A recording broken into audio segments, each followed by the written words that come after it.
we are making Biscoff flavoured blondies. I really need you to hear what I'm saying.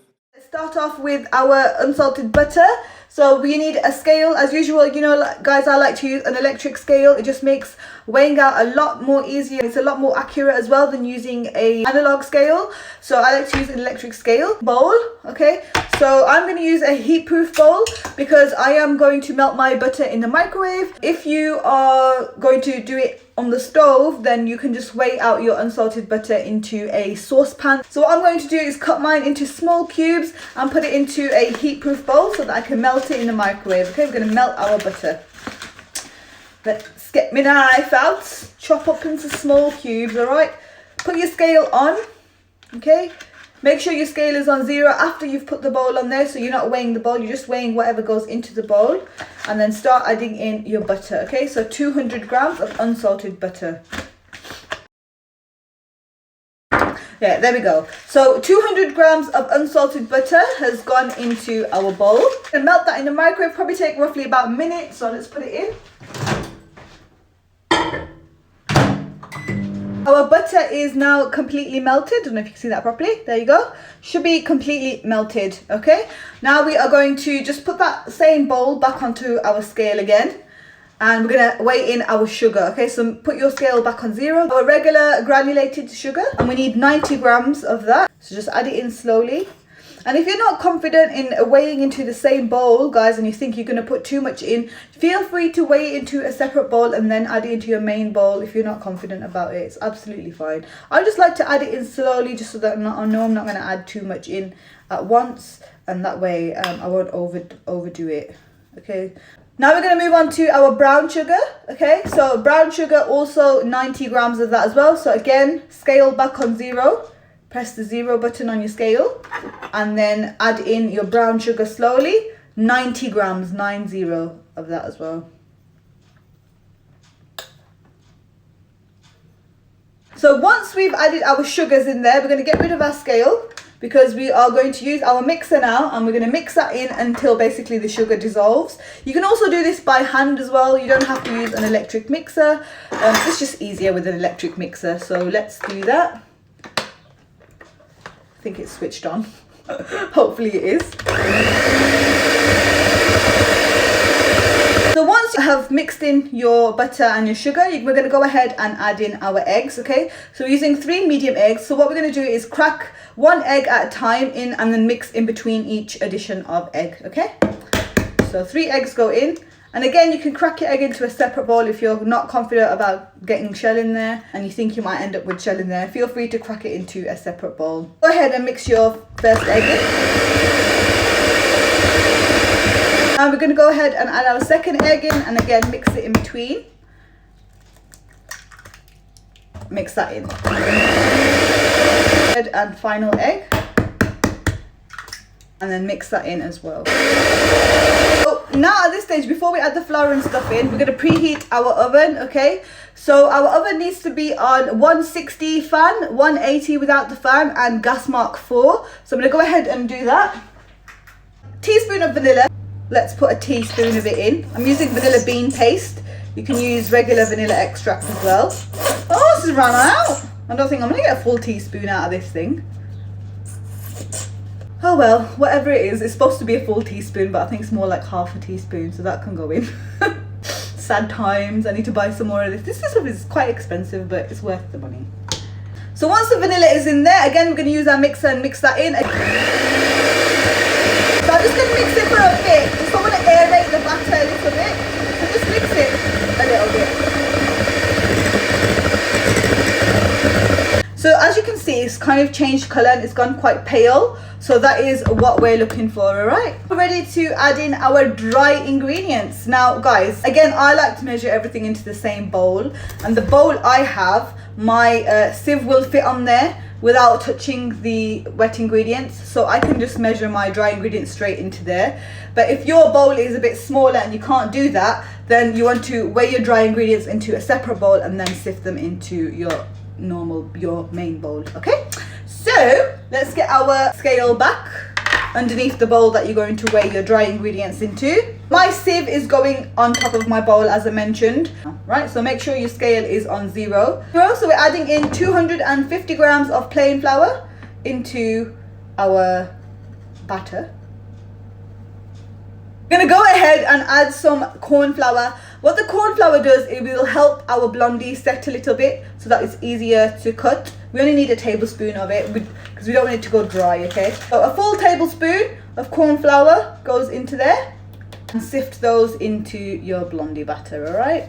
So just sift it by tapping the sieve on the side of your hand.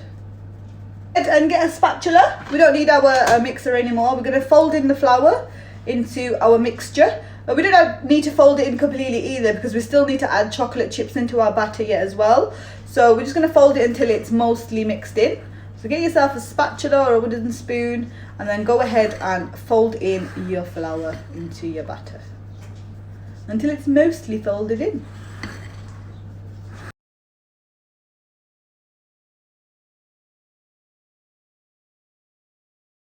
So ready.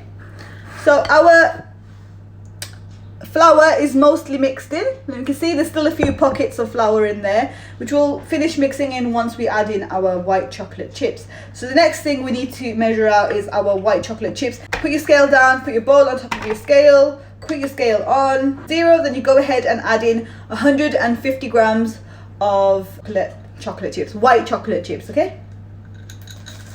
So we're going to go ahead and fold in our white chocolate chips. Okay, that is your blondie batter done. So now we need to prepare our tin before we put our batter in there. So let's move our bowl to the side for now.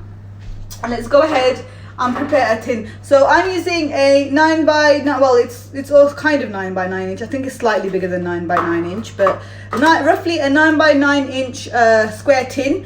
So if you're using a regular brownie tin or a cake tin, what you want to do is grease your tin, and you also want to line it with some baking paper as well. So cut your baking paper to the size of your tin and line your tin with baking paper. But because I'm using a foil tray, I don't need to line it, okay? It should come out without lining. I just need to grease my tin just to get cleaner slices, okay? A pastry brush and some butter. So once you've prepped your tin, you're going to go ahead you're going to go ahead and add your blondie batter into your tray. Then you're going to go ahead and spread out your blondie mixture just until it's nice and level. Okay. We're almost done, so we're just going to put this to the side now. Your small bowl goes on top of your scale. Put your scale on. And we're going to weigh out our Biscoff spread. We need 200 grams. Make sure your bowl is a heat-proof bowl because, again, we're going to melt the spread in the microwave. Again, if you don't have a microwave, you can do it in the saucepan as well. 200 grams, okay? We want it to taste nice and biscoffy. As I mentioned, we're going to go ahead and melt that in the microwave. It won't take long. We just want it to go to like a ready consistency. So I'm just going to put it in for 15 seconds, okay?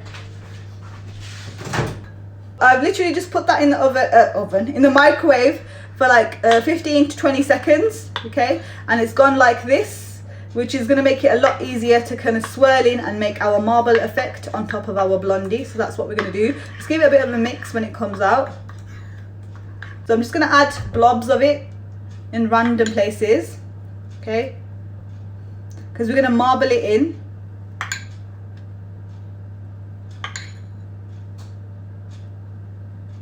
Then you want to get yourself a knife, the back of a spoon, anything, and you basically are just going to create a marble effect. We're going to mix the batter in with the Biscoff spread, just like this, to kind of marble it in at the top.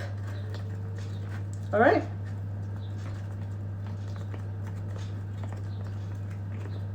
So it should look something like that when you're done.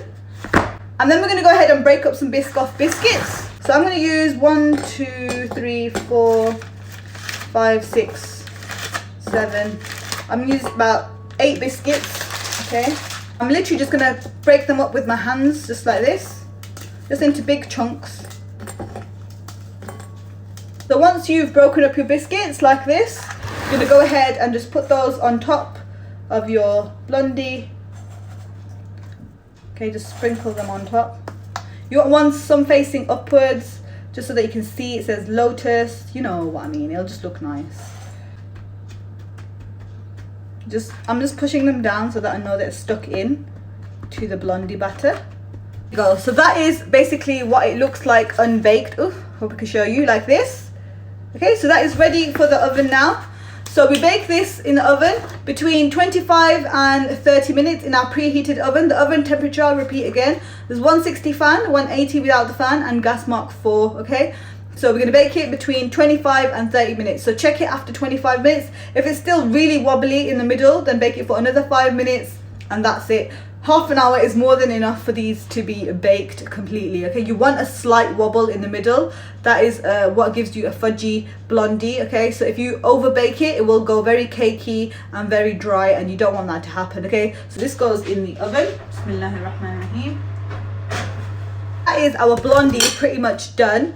Right, so let's talk about after baked. So once your blondie is completely baked, you're going to allow it to cool. Once it's cooled at room temperature, you're going to stick it in the fridge, okay?